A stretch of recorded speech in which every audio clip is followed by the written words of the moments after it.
सभी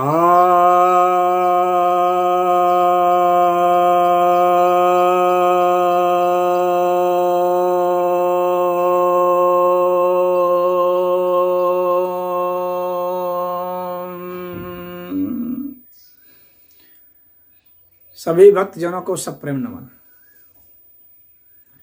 भक्तों, आज मैं आपके समक्ष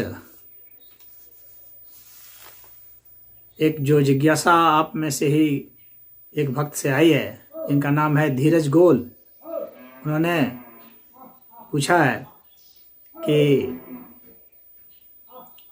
अभी जो पिक्चर आई है द कश्मीर फाइल, उस पिक्चर से उपजे जो विवाद है, उस विवाद पर उन्होंने पूछा है कि इसमें बहुत विवाद हो रहे हैं, बहुत लोग गलत टीका करते हुए नज़र आ रहे हैं। तो इस फिल्म से कश्मीर की जो धार्मिक महत्व की चीज़ें हैं उन्हें आप कृपया समझाएं, इसका महत्व समझाएं, कश्मीर का योगदान समझाएं। इस तरह का उनका वह है। काफ़ी बड़ा विषय ऐसा करके उन्होंने कर दिया। मैं संक्षेप में थोड़े से मैं आप लोगों को एक इंट्रोडक्शन के रूप में इसको बताना चाहता हूँ। थोड़ा बहुत मैंने इस पर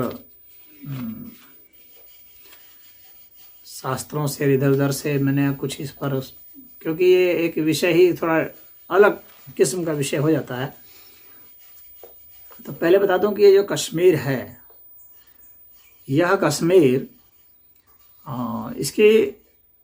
इस पर तो वैसे पहले शुरुआत में बताया जाता है कि इंद्र ने शासन किया था, इंद्र ने इसको बसाया, फिर उसके बाद अग्नि ने बसाया। जो बहुत पुराने शास्त्र हैं उनमें यह वर्णन आता है। फिर कश्यप ऋषि ने इसे बसाया और राज किया। तो कश्यप ऋषि इसके प्रथम राजा माने जाते हैं और कश्यप ऋषि के नाम पर ही इसका कश्मीर पड़ा नाम। कश्यप ऋषि के नाम पर ही कैस्पियन सी भी है।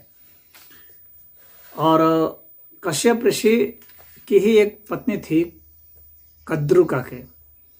तो कद्रू से जो कश्यप ऋषि की जो संतानें हुई वे नागवंशी कहलाया और उनका शासन उधर ही था, कश्मीर में ही था। तो नागवंशी हैं, चाहे अनंत हैं, करकोटक हैं, वासुकी हैं, तक्षक हैं, इस तरह के जितने इनके थे, पद्म है, महापद्म है और अनंत सबसे तो फेमस रहे हैं। तो ये जो नागवंश थे, इन लोगों का उसमें वहाँ बहुत अच्छा, बहुत लंबे समय तक इनका शासन काल रहा। आज भी कश्मीर के बहुत सारे जो हिस्से हैं उसके नाम के आगे नाग जुटा हुआ है, जैसे अनंतनाग, वैरीनाग, कौशरनाग, कोकरनाग, इस तरह है। कभी अगर आप कश्मीर जाएं घूमें तो आपका इनसे पाला पड़ेगा। तो ये नागवंशियों का शासन रहा उसमें और काफ़ी अच्छा शासन रहा उनका, काफ़ी प्रभुत्व रहा। और यह भी जानते हैं कि वहाँ पर भगवान शिव का स्थान वो माना गया। वहाँ शैव मत काफ़ी लोकप्रिय रहा। कैलाश का स्थान उधर ही है। और जो नाग थे वो भगवान शिव के भक्त थे। वहाँ पर वराह अवतार की भी पूजा होती है और वराह मूल की पूजा होती है। उसी वराह मूल के नाम पर वहाँ बारामूला है। बारामूला और कुछ नहीं, वराह मूल ही है। और ये कश्मीर का इतिहास कोई आज का इतिहास नहीं है। और इसे कहते हैं कि पाकिस्तान वाले के हमारे से ले लिया। कश्मीर तो कई दसों हजार वर्ष पुराना उसका इतिहास है। 6000 वर्ष कम से कम तो है ही, जहाँ से कि हम लोग को कुछ रिकॉर्ड मिल जाता है। महाभारत में, वेद पुराण में, इन सब में कश्मीर का जिक्र है। कश्मीर कई राजाओं के कई उस वक्त जनपद था, कई जनपदों के अंतर्गत वो कभी रहा। कभी जो उस वक्त के जो गंधार था उसके अंतर्गत था, जो कि अभी कंधार कहलाता है, और कंबोज था। और कुरु के भी कुरु वंश में भी रहा है, कुरु जनपद के तहत भी वह रहा है। इसका तो वाल्मीकि रामायण में भी जिक्र आता है। और उस वक्त और भी महाभारत में भी इसका जिक्र आता है कि कश्मीर में तक्षशिला, अभिसार, ये काफ़ी लोकप्रिय, तक्षशिला यूनिवर्सिटी के विषय में जानते ही होंगे, बहुत बड़ी यूनिवर्सिटी रही है। यहाँ पर आचार्य चाणक्य थे। और अभिसार बहुत बड़ा क्षेत्र रहा है जो कि सिकंदर के आक्रमण को झेला है और उसे बाद में उसके साथ हो गया। और चंद्रगुप्त मौर्य ने फिर उसको अपने उसमें कब्जे में लिया और उसके तहत आ गया यह। तो काफ़ी इसका रहा है, वाल्मीकि रामायण में भी इसका जिक्र है। और आप लोग महाभारत में सुने होंगे वाल्मीकि का नाम, जिसको कि अभी बल्ख कहा जाता है। उसी तरह से वोक्कान का नाम, जिसको कि अभी वाखान कहा जाता है। उसी तरह से मेरू का नाम सुने होंगे, जिसको पामीर कहा जाता है अभी। और अभी का जो पेशावर है, जो पाकिस्तान में है, तो वह पुरुषपुर पहले कहलाता था। उसी तरह से स्वात वैली अभी है, जिसको सुवास्तु कहा जाता था। और चार श्रद्धा है, जिसको पुष्कलावती कहा जाता था। तो अभी का जो राजौरी है तो राजपुर कहलाता था। तो इसका काफ़ी लंबा और बहुत पौराणिक इतिहास रहा है। कई मंदिर वहाँ रहे हैं, वैष्णो देवी के मंदिर हैं। आदि शंकराचार्य वहाँ पर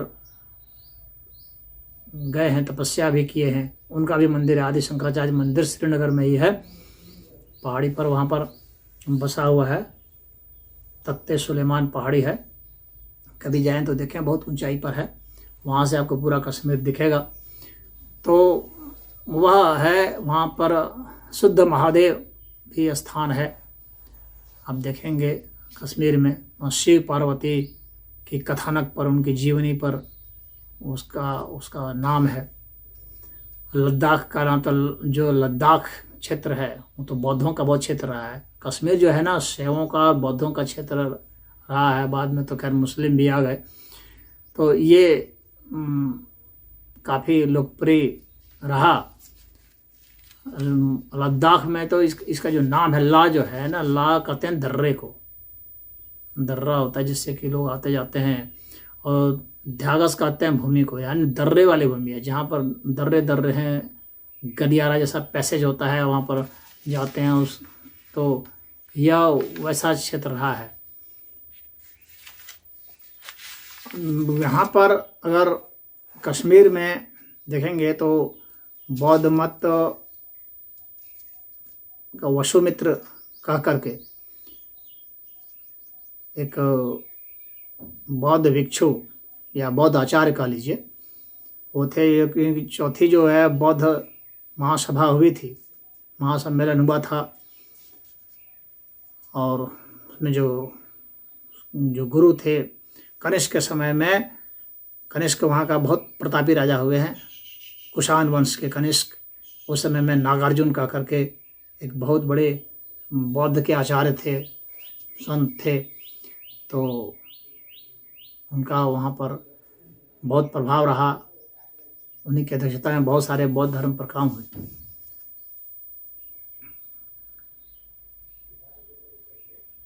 और वहाँ पर जो कश्मीर का सबसे फेमस जो राजा माना जाता है वो ललितादित्य थे। ललितादित्य कारकोटक राजवंश के थे। और ललितादित्य जो थे वो काफ़ी, मतलब अब तक के कश्मीर के महानतम राजाओं में से वो सबसे माने जाते हैं। और उन्होंने भी बहुत सारे मंदिर वगैरह बनाए। और उत्पल वंश के जो है अवंती वर्मन करके, वो भी बहुत महान राजा हुए। उन्होंने अवंतीपुर बनाया, मंदिरों का उन्होंने भी निर्माण करवाया था। शैव मत की अगर बात करें तो कश्मीर तो गढ़ ही रहा है शैव मत का। और वसुगुप्त जो थे उन्होंने 9वीं शताब्दी में इसकी नींव रख दी थी। और उसके बाद फिर कल्लट जो हुए वो बहुत हुए, उच्च स्तर के संत हुए। सोमानंद हुए, शैव दर्शन के बहुत उच्च स्तर के हुए। उन्होंने एक नई शैव की परंपरा, नई कश्मीर की शैव फिलॉसफी आती है अलग ढंग की। और वो जो शैव दर्शन जो आता है उसमें अभिनव गुप्त का नाम सबसे ऊपर आता है। ये अभिनव गुप्त जो थे, इन्होंने बहुत उस पर शैव दर्शन पर बहुत काम किया, बहुत आले दर्जे के, मतलब शैव के सबसे अच्छे आचार्यों में से थे। आप समझ लीजिए जैसे आदि शंकराचार्य थे, उसी तरह से वो थे अभिनव गुप्त। तंत्रालोक जो है उनकी रचना है, प्रत्यभिज्य दर्शन है उनकी रचना। जो रुद्र यामल ग्रंथ है, यामल ग्रंथ जितने भी हैं, रुद्र यामल, विष्णु यामल, सब ये सब कश्मीर की रचना है। अगर सही में अर्थ में देखा जाए तो सनातन धर्म की अधिकतर रचनाएं जो हैं वो कश्मीर में हुई हैं, अधिकतर। तो कश्मीर का बहुत बड़ा योगदान है। आज जितने भी हम लोग के पास वेद उपनिषद जो कुछ भी हैं वो सब कश्मीर की ही देन माने जाने चाहिए। कुछ ही होंगे जो इधर उधर रचे गए हैं, लेकिन ऐसा शायद ही कोई संत है जो कश्मीर न गया हो, जिसने कश्मीर से प्रेरणा नहीं ली हो। ऐसा शायद ही कोई संत है। जान लीजिए कश्मीर की ओर तो हर संत जाता ही जाता है। कश्मीर बिना गए, बिना हिमालय गए भला चैन किस संत को है। ऐसा कोई संत नहीं जो कि हिमालय ना जाए। हिमालय जो है तपस्थली रही है, और चाहे तीर्थ हो, हरिद्वार हो, ऋषिकेश हो, चाहे बद्रीनाथ हो, केदारनाथ हो, यमुनोत्री हो, गंगोत्री हो, ये सारे तीर्थ स्थान जो हैं वो सब हिमालय रेंज में हैं। कश्मीर से लेकर के आप चले जाइए उत्तरांचल और बंगाल का ऊपर का हिस्सा दार्जिलिंग होते हुए, और इधर अरुणाचल प्रदेश तक आप चले जाएं तो सब इलाका जो है पूरा का पूरा जो हिमालय बेल्ट है, ये सब जो है साधना की स्थली रही है। कश्मीर की ओर जब विद्या, पुराने समय में जब विद्या अध्ययन कराया जाता था तो कश्मीर की ओर ही मुख करके लोगों को दीक्षा दी जाती थी। और उस कश्मीर का जो पुराना जो नाम था, वह नाम जो है वह शारदा था। पुराना नाम शारदा यानी सरस्वती देवी का। पूरा क्षेत्र वह सरस्वती की आराधना का क्षेत्र था, इसीलिए वहाँ एक से एक साहित्य का सृजन हुआ। और जो भी विद्यार्थी दीक्षा लेता था तो वह कश्मीर की ओर मुख करके ही दीक्षा लेता था और कहता था, नमस्ते शारदे देवी कश्मीर पुरवासिनी, कश्मीर पुरवासिनी, नमस्ते शारदे देवी। तो शारदा देवी को नमस्कार कर रहा है जो कि कश्मीर पुरवासिनी है, कश्मीर की रहने वाली, वैसे कह रहा है। और कहा है, त्वाम हम प्रार्थये नित्यम विद्यादानम च देहि मे, यानी आपको हम नित्य ही आपकी हम प्रार्थना करते हैं, आप हमें विद्या दान दें देवी। तो कश्मीर का बहुत ही उच्च स्तर का साहित्य और आध्यात्मिक हो रहा है। और यहाँ पर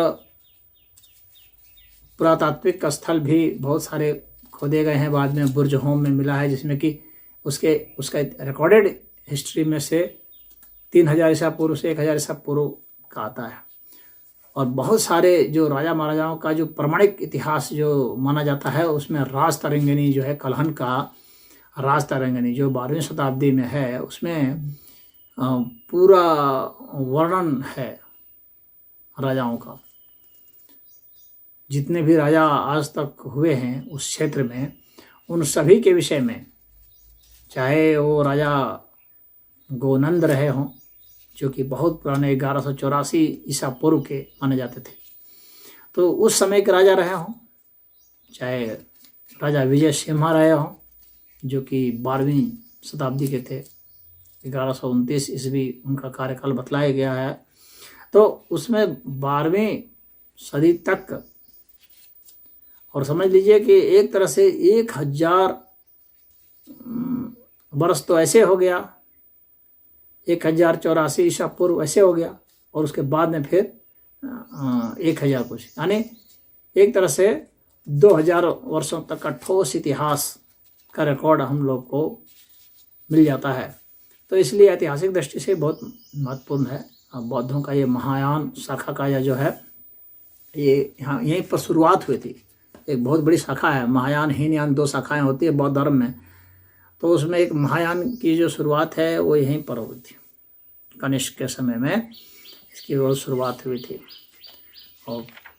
और जो है राजधर्म, बौद्ध का राजधर्म घोषित किया गया था। तो कश्मीर का तो खैर बहुत ही अच्छा इतिहास रहा है। अब यह जो इतिहास था बहुत शांतिपूर्ण और विद्या में श्रेष्ठता और विकास, साहित्य में, अध्यात्म में, साधना में, बहुत सारी चीज़ों में, संस्कृति में, कला में, संगीत में, हर चीज़ में इन लोगों ने बहुत योगदान किया। लेकिन कोई भी सभ्यता संस्कृति होती है तो उसको ग्रहण लगाने वाला एक इस्लाम तो है ही, जो ग्रहण लगा देता है। चंद्रमा कैसा भी हो उस पर इसे राहु ग्रहण लगा देता है, उसी तरह से ग्रहण लगा दिया इस्लाम ने। तो ये जो मंगोल आक्रमणकारी था दलूचा, इसको डुलचू भी कहते हैं, तो इसने जो है हमला किया मंगोल आक्रमणकारी ने, और वहाँ से जो है इसके पतन की शुरुआत होती है। इसका हर तरह का पतन, चारित्रिक पतन हो, साहित्यिक पतन हो, हर तरह के पतन की शुरुआत होती है। इस्लाम जहाँ जाएगा पतन ही कराएगा, श्रेष्ठता तो नहीं रह सकता है, पतन ही कराएगा। उसने पतन कराना शुरू किया।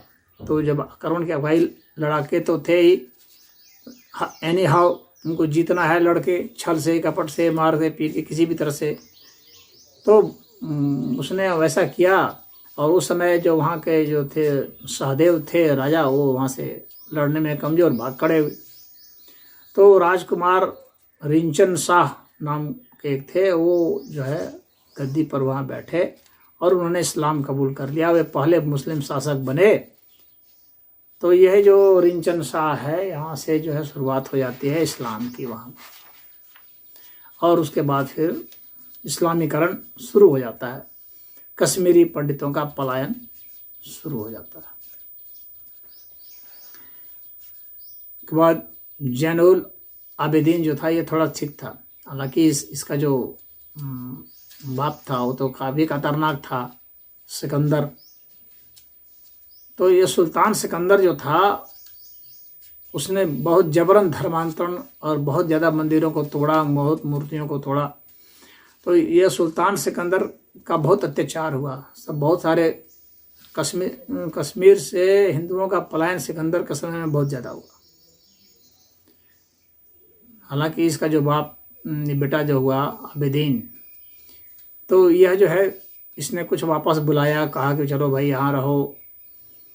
तो कुछ इसने स्थान दिया रहने के लिए, और फिर कुछ जो लोग डर से मुस्लिम हो गए थे उनको भी राहत दी कि आप लोग वापस अपने पूर्व पोजीशन पर आ सकते हैं, घर वापसी कर सकते हैं।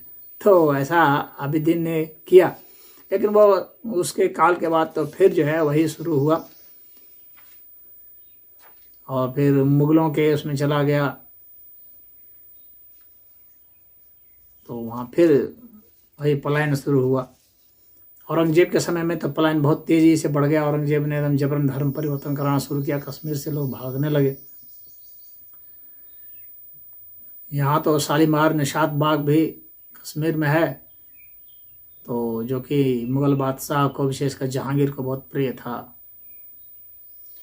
शाहजहाँ को बहुत प्रिय था। तो इन लोगों को प्रिय था। लेकिन जो औरंगजेब आया तो औरंगजेब को इन सबसे मतलब नहीं है। औरंगजेब को तो मतलब है धर्म परिवर्तन कराने से, तो उसने वैसा किया। तो वह पलायन हुआ। इसके बाद फिर एक पलायन शुरू हुआ जब भारत का विभाजन शुरू हुआ। उस वक्त पलायन शुरू हुआ जब अफगानियों ने हमला बोल दिया वहाँ पर।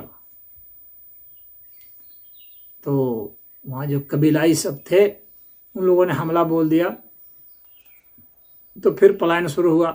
उसके बाद फिर 1990 में आतंकवादियों ने, मुस्लिम आक्रांता जो आतंकवादी तब थे, उन लोगों ने मस्जिदों से ऐलान करना शुरू किया है हिंदुओं को कि अपना धर्म बदलो या तो फिर भाग जाओ, नहीं तो मार दिए जाओगे।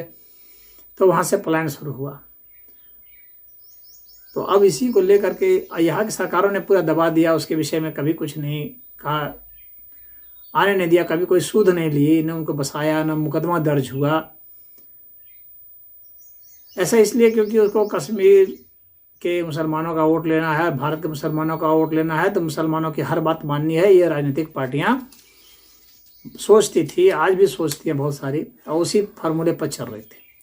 भाजपा ने थोड़ा सा गेम को बदला आकर के कि नहीं, अब हिंदुओं की सुनी जाएगी, और हिंदुओं का वोट बैंक भाजपा ने बनाया। कांग्रेसियों का इन सब का जुल्म बतला करके कांग्रेसियों ने अपना रिप्लेसमेंट खुद कराया। वास्तव में भाजपा के बढ़ने का कारण कांग्रेस ही है। वास्तव में स्वयं को हटाने के लिए कांग्रेसियों ने ये सब किया। कांग्रेसियों के मन में ये एक ईर्ष्या और द्वेष और द्रोह की भावना है हिंदुओं के प्रति, और वे सोचते हैं कि हिंदुओं का नाश कर दिया जाए, अधिक से अधिक खत्म कर दिया जाए। और उस मिशन के तहत उन्होंने काम शुरू किया और हर तरह के नियम कानून बनाने लगे, और मुसलमानों के हर सिद्धांतों को, हर बातों को, हर मनमानी चीज़ को प्रश्रय देते गए, समर्थन देते गए, और हिंदुओं का दमन शुरू किए, धर्मांतरण शुरू किए, प्रोत्साहन शुरू किए। तो यह भाजपा ने पलटा है। और अब तो उस पर फिल्म भी नहीं बनती थी, अखबारों में नहीं, टेलीविज़न पर नहीं, अब तो सोशल मीडिया का ज़माना है, जो थोड़ा बढ़ गया। तो इसमें डायरेक्टर अग्निहोत्री ने, विवेक अग्निहोत्री ने जो काम किया, जो साहस दिखलाया, वो भाजपा सरकार के होने की वजह से ही साहस दिखाया, क्योंकि वे जान रहे थे कि ये है फिल्म सर्टिफिकेशन बोर्ड में यह पास हो जाएगा। इस कारण से ही उन्होंने यह फिल्म बनाया, और जो है वह उनकी जो फिल्म है यह चल गई, और इस पर जो है विवाद खड़े हो गए हैं। तो लब्बो लब्बा जितनी बातें कहनी थी उसको मैंने आपको बता दिया कि इस तरीके से यह विवाद है, लेकिन यह एक नैरेटिव बदलने की बात है। विवेक अग्निहोत्री ने नैरेटिव बदला है और दुनिया को अब प्रेरित किया है कि नए हिंदुओं की कथा व्यथा को भी सुना जाए, और उसके लिए अब फिल्म बनेंगे।